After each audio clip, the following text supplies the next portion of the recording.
Here's what's coming up on your horizon. Well, since the dawning of man, we've looked to the stars and wondered, what's out there? That simple question has led to discoveries beyond our own galaxy and even discoveries right here at home. You could thank the scientists at NASA for not only the spacecraft that have taken us to the moon and beyond, but for simple, everyday things like battery chargers for cordless tools and smoke detectors that keep us safe. Today, we focus on space and that enduring drive to discover the unknown. Stay with us for Oklahoma Horizon. Oklahoma Horizon is made possible by the Oklahoma Department of Career and Technology Education. Oklahoma's investment in career tech provides more than nationally recognized technology education and training. It produces solid financial returns for the state's economic future. Oklahoma Career Tech, elevating our economy. And the Oklahoma Department of Agriculture, Food, and Forestry, helping good people grow good things. And now, from the Career Tech Studios in Stillwater, here's your host, Rob McClendon. Hello everyone, thanks for joining us here on Horizon. Well, Oklahoma is home to many a space pioneer, from Gordon Cooper to Thomas Stafford, and too many more to even list. And while we do have a rich space heritage, there are concerns about attracting a new generation into the space program and the science classes it takes to get them there. Joining me now is our Keela Kellen. Well, Rob, most kids are fascinated with space, but not so much with the science and math. That's why NASA is working with schools to engage students and get them involved by showing them firsthand what studying these fields has to offer. Students from all over gather at Great Plains Technology Center, eager to learn more about Space Day. Come on in. Erica Lamberth is a multimedia director for NASA. So this is the Driven to Explore trailer. It brings to light a lot of the things that we're doing with the International Space Station program and some of the future plans that we have for exploring space in the future, some of our programs like Orion and things like that. This is the technology you're familiar with, the heavy launch. So the International Space Station has been orbiting the Earth for over 12 years now, a little bit over 12 years. So a lot of the students don't realize that we've had men and women living and working in space for that long. And so here in the trailer, we're trying to share with them a little bit about what it's like to live and work in space. We have a window view that gives them an idea of what the Earth looks like to the astronauts on board the space station. We talk about the science of the human body, how we have to learn how our bodies can withstand living in space for longer periods of time. And of course, we have something really cool, which is a moon rock that's over 3 billion years old that we brought back from our last mission at the moon on Apollo 17. So NASA is very much alive and looking to explore space in the future and keeping students interested in science, math, engineering, and technology.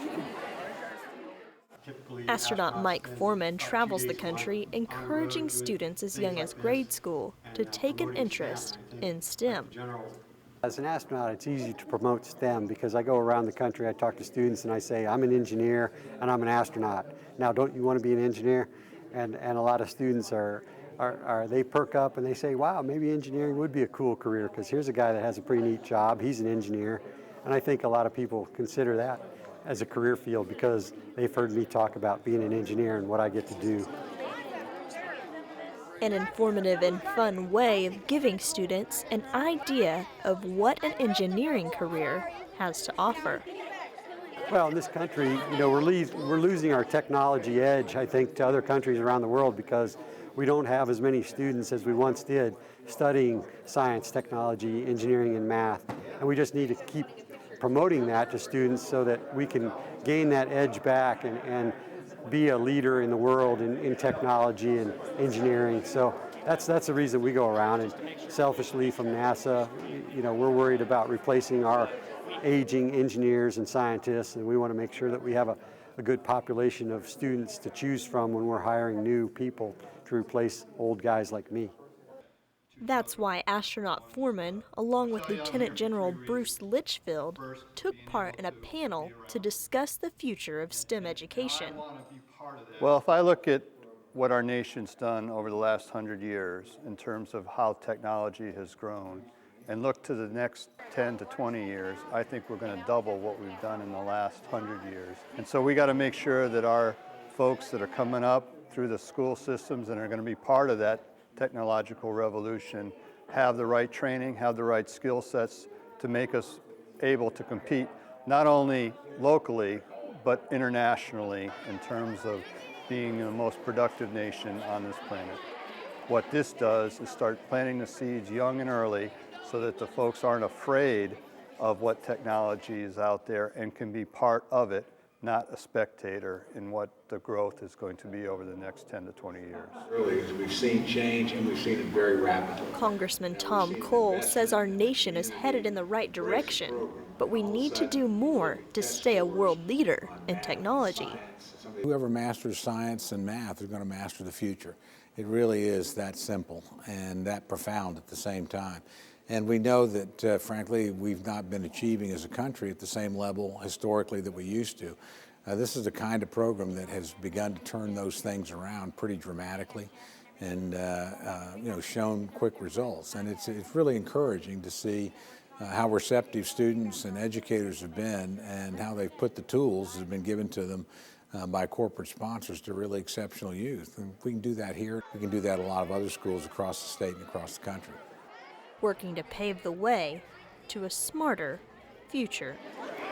According to one of the Space Day panelists, the best way to convince students to take tougher subjects in high school is to help them see past the diploma and how their studies will help them land in an interesting career. Something that I believe those in education circles refer to as creating rigor with relevance. Thank you so much, Keila. You're welcome, Rob. When we return, honoring some of Oklahoma's space-age trailblazers. You're watching Oklahoma Horizon, featuring some of the good things that are happening in the great state of Oklahoma. Well, here's something you may not have known. Per capita, Oklahoma has more former astronauts than any other state, which is why NASA alumni with Oklahoma roots gathered at Oklahoma's History Center to commemorate a young president's challenge to do what most thought to be impossible: land a man on the moon. We choose to go to the moon in this decade and do the other things, not because they are easy, but because they are hard. It was a challenge that changed a nation. Because that goal will serve to organize and measure the best of our energies and skills. Because that challenge is one that we're willing to accept, one we are unwilling to postpone, and one we intend to win. And more than 50 years later, the challenges of space are still being conquered today. I still profess that General Stafford really landed on the moon. He just didn't tell anybody, particularly Donald Trump. Hello, Houston. We've got a beautiful view of the Earth here, but it's absolutely fantastic. And space pioneers like Thomas Stafford have had an extensive impact on NASA's success. And there's always lots of publicity about astronauts, but to me there's never been enough about the people that really made it happen. It's a fantastic sight. Director of Oklahoma Aeronautics Commission, Vic Bird. The industry that has been a shining star for us since we won the space race, we won the Cold War, we landed a man on the moon and brought him back safely, is aerospace. Let me know when you... And one of the men who floated outside our atmosphere is former astronaut John Harrington. I'm standing around people that you really admire that have done an incredible amount, both as astronauts as well as the people that support flying in space, flight controllers, engineers. Very honored to be with a bunch of folks that have contributed so much from the state of Oklahoma to the space program. And for every person sent into space, thousands of more worked on the ground, like NASA project manager Carol McLemore. I always thought the space race with Apollo and the Soviets was really cool. I remember in grade school sitting there watching Apollo 13 and some of the other Apollo missions, and I just thought it was so cool. But when I went to college, I graduated with a biomedical engineering degree, and I did not realize you could work for NASA with any engineering degree. I thought you had to have an aeronautical degree. So when NASA came to Louisiana Tech, where I graduated from, I was so excited, and so I applied at NASA, and I got accepted, and I just thought that was the coolest job in the whole world, and it's really been great. A mission that 50 years of astronauts hope a new generation will take on. We've got to produce the workforce, and we've got to get young people interested in aerospace and aviation again, because we are the leaders of the world. We lead in this industry. Because that goal will serve to organize and measure the best of our energies and skills.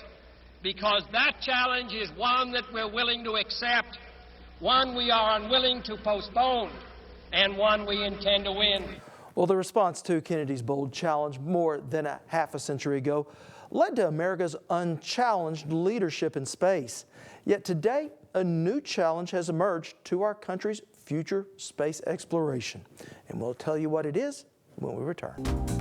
Still to come on Oklahoma Horizon, the Oklahoma Museum that honors a space pioneer. In this main conical section. But first, teaching the teachers. Well, each summer, a group called the Aerospace Education and Industry Partnership brings in educators from around the state for a full day of training.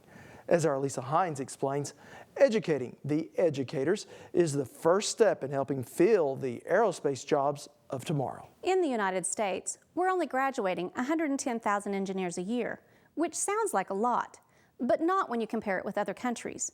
India graduates 3 times that amount, while China puts out double that. So the challenge in this country is how to attract more students into an industry that's vital to both our economy and our national security. Aerospace is big in Oklahoma, thanks in part to our past. We are losing, as the CEO of Boeing, we're losing the ability to maintain that lead because we are not restocking that brilliant workforce that allowed us to win the Cold War and the space race. Not only does the U.S. lag behind in the number of engineering graduates, those who do choose to go into the field often are attracted to other types of engineering, like computer gaming. But Kelly Wardlaw, a junior high teacher, says they are working on getting students interested once again. They have a passion for aerospace. Our students like to think about being astronauts or flying planes, and it's something that we can bring into the classroom to spark their interest in our subject areas, whether that's math or science or even English. We can bring aerospace in, and it gets some of those students who maybe don't want to be in the classroom, or they're sitting back there and they're going, math doesn't apply to me. I don't even, this class is a waste of my time. And then you start talking about aviation and aerospace and how math is important. They're going, whoa, that's really cool. I want to fly a plane. I want to be an astronaut. I want to work on an airplane. What a cool job that would be. And oh, wow, I need to know math to do that? Okay, what were you saying again? Oklahoma Career Tech's H.L. Baird says, for many students, that means hands-on learning. Education with application is always more effective. If you have a student engaged and they get excited about it, they answer that question that just tore me up in school, and that's, why do I need to know this? And so when you show them that this algebra allows you to calculate the performance of the object you're creating, students put it together. It becomes intrinsic, and they just learn it better. And aerospace is a huge part of the economy in Oklahoma, so all that we can do to get them to engage and embrace STEM is going to create a better society and a better career for them. So that's why we do it. Want to share something you've seen here today? Well, all of our episodes are streaming on our YouTube channel at Oklahoma Horizon TV. Or you can subscribe to our weekly free podcasts on iTunes. Well, by most estimations, there's a growing demand for classes in the STEM fields of science, technology, engineering, and math. And we visited one in southeastern Oklahoma that has a very unique distinction. Joining me now is our Andy Barth. Rob, it is a big deal to be a valedictorian with the years of study and hard work. So it came as a bit of a surprise when we visited a class that was full of them. From computers to tiny parts, the students enrolled in the Kiamichi Tech Center's pre-engineering program are gearing up for a big career. Anytime you can get them out of the classroom, they don't have to get with a book. They love it. Kenny Dial is the pre-engineering instructor at Kiamichi Tech Center and says he hopes students stay in the industry. Hopefully they'll go into engineering or a STEM field. And that's what we're trying to do, is encourage more students to go into STEM fields or engineering. I wanted something kind of different. Morgan Boyd is one of 9 valedictorians from the surrounding area enrolled in the program and says Kiamichi Tech is the perfect place for her. If you love math, if you love science, if you want to get hands-on action and interact with people all the time, if you want to expand everything that you know and really get in-depth about something, you've got to go to KTC. And fellow classmate and also valedictorian Hunter Turnage says he's being prepped for a successful college career. That's 128. It's not just a tech center for us, actually, because high school and the tech center have co-opted in order for more of a college prep class. Instead of going for a trade skill, we've actually came for a college preparation. All right, so we have And here, learning is expected. Integrate the velocity phone. Out here, they ask you how you got that answer, which is really the main difference. These people out here want to learn and want to know how to do something, not just get the answer. Another valedictorian, Riley Carter, says he enjoys the difficult side of learning.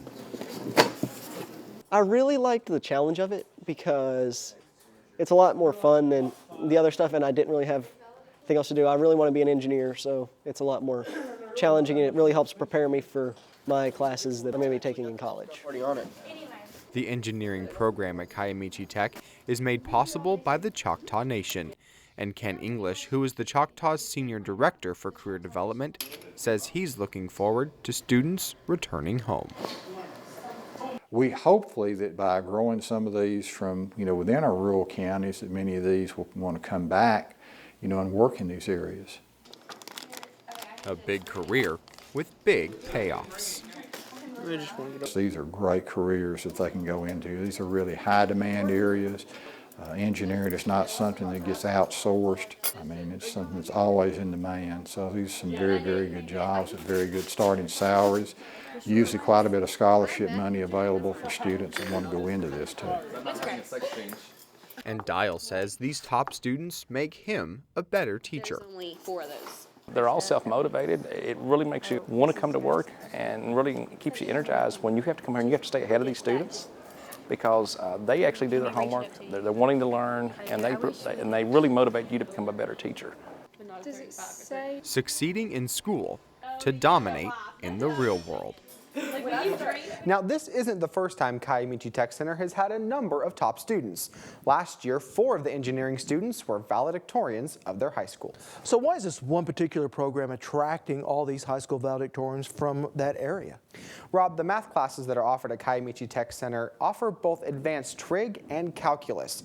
And over the last several years, students who were enrolled in these classes not only gain the knowledge and experience with the subjects, but they also score 7 to 8 points higher on their ACTs. Congratulations to all of them. Thank you so much, Andy. You're welcome, Rob.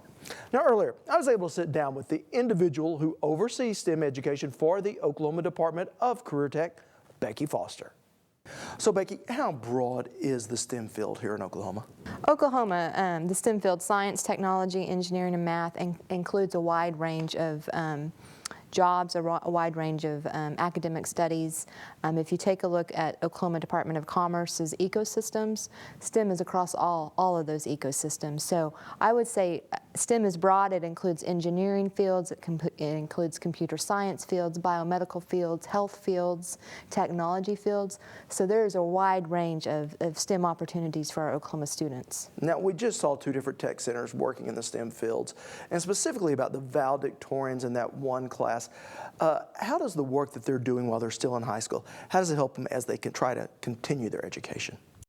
Right, our goal in our Career Tech STEM academies, either at the technology centers or at our comprehensive high schools, is to provide a seamless transition to post-secondary education. So our STEM students come out academically prepared. They not only take their STEM elective courses, whether they're pre-engineering, biomedical, biotech, but they also are receiving the higher level math and science courses to prepare them. They are prepared when they enter the higher education institutions. And we're talking about high school and then going on into college, but this really even starts before high school for many students, does it not? Correct. We have an amazing middle school program that reaches out to 6th, 7th, and 8th grade students. Our goal with our middle school programs are to excite students at an early age about STEM, hopefully to keep students engaged in STEM, also to increase females and minorities in STEM. Actually, they are doing high-level, they are doing design projects in the 6th grade, so it's amazing. And many of the skills they learn, they just build upon each other. Correct, correct. They just build. They build from the middle school, high school, and then when they enter the higher education, they are prepared. All right, Becky, certainly sounds like some exciting times. Thank you so much. Becky Foster with Oklahoma's Department of Career Tech. You can keep up with us throughout the week. Just head to okhorizon.com, where you can see more of any of our stories, read our reporters' behind-the-scenes blogs, see what others are saying about us on Twitter, and face the facts with our regular updates. So reach out and touch us anywhere and anytime. Well, few people embody Oklahoma's pioneering spirit more than a man whose mother came to the state of the back of a covered wagon while he was to one day fly into space aboard a rocket. The same passion that took General Thomas P. Stafford to the moon is still evident today in his work to educate a new generation about science and technology. As Lacey Stockstill reports, a visit to the Stafford Air and Space Museum in Weatherford, Oklahoma, provides a look into our country's aerospace history as well as the life of an extraordinary Oklahoman. With 4 space missions under his belt, including a trip to the moon, General Thomas P. Stafford has seen and done it all. Houston, we've got a beautiful view of the Earth here, but it's absolutely fantastic. What was so impressive to us, every crew that's ever gone to the moon, is the Earthrise. Earth is kind of like a blue and white large marble, really about the size of an orange, just suspended out there. A graduate of the U.S. Naval Academy, Stafford's interest in flying began as a small boy in rural Oklahoma. I remember when I was 5 or 6 years old, every afternoon I'd see this giant airplane, the silver one would go overhead, and I'd look up at it and I said, wow, I've never seen anything that big before, and doing that, I said, I want to do that someday. He did, and so much more. During his first flight to space in 1965, Stafford piloted Gemini 6, completing the first rendezvous in space. This is the spacecraft where we could first really maneuver in space, and the crew was just up here in this main conical section. A tight squeeze for the 6-foot astronaut, but only 6 months later, Stafford was in space again, this time commanding Gemini 9. Tom, you got good thrust on all engines. Apollo 10 was Stafford's first Apollo mission and the one that took him to the moon. You better believe it, it's like we're climbing straight out, Joe. It's a fantastic sight. It's like we were shot straight out. When I flew the first lunar module there, unfortunately it was too heavy to land, or I'd been the first one to walk on the moon and certainly would have been the second one. Inside the museum, you can see a variety of the equipment Stafford has worked with, from a lunar module to the spacesuit he wore during his proudest mission. The Apollo Soyuz, when American astronauts docked their spacecraft with Soviet cosmonauts in orbit.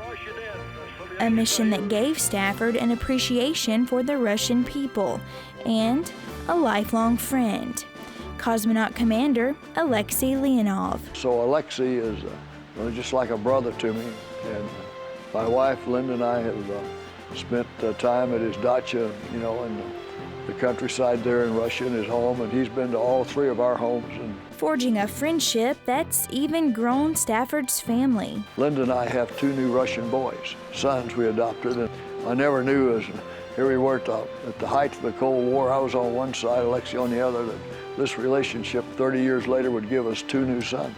Stafford's contributions to aerospace are chronicled throughout the museum, as well as a tribute to the history of flight. Aerospace is the epitome of what the human mind can do. It's changed the world, how we travel, how we fight wars.